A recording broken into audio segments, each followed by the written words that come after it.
কবি যতীন্দ্রমোহন বাগচির লেখা কবিতা কাজলা দিদি।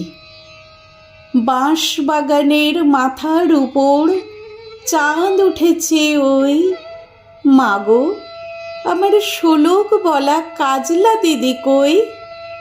পুকুর ধারে লেবুর তলে থোকায় থোকায় জোনাক জলে, ফুলের গন্ধে ঘুম আসে না, একলা জেগে রই। মাগো আমার কোলের কাছে কাজলা দিদি কই। সেদিন হতে কেন মা আর দিদিরে না ডাকো, দিদির কথায় আঁচল দিয়ে মুখটি কেন ঢাকো।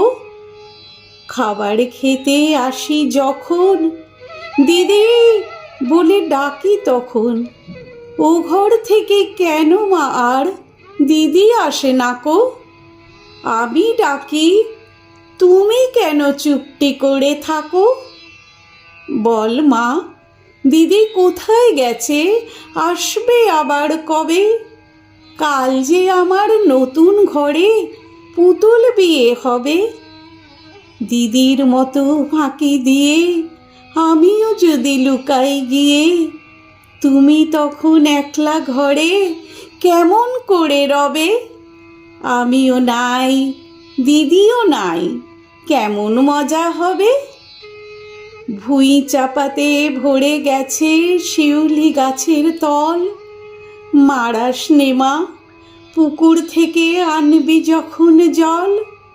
ডালিম গাছের ফাঁকে ফাঁকে বুলবুলিটা লুকিয়ে থাকে, উড়িয়ে তুমি দিও না মা ছিঁড়তে গিয়ে ফল। দিদি যখন শুনবে এসে বলবি কি মা বল। বাঁশ বাগানের মাথার উপর চাঁদ উঠেছে ওই, এমন সময় মাগো আমার কাজলা দিদি কই। লেবুর তলে পুকুর পাড়ে ঝিঝি ডাকে ঝোপে ঝাড়ে, ফুলের গন্ধে ঘুম আসে না, তাই তো জেগে রই। রাত্রি হলো মাগো আমার কাজলা দিদি কই।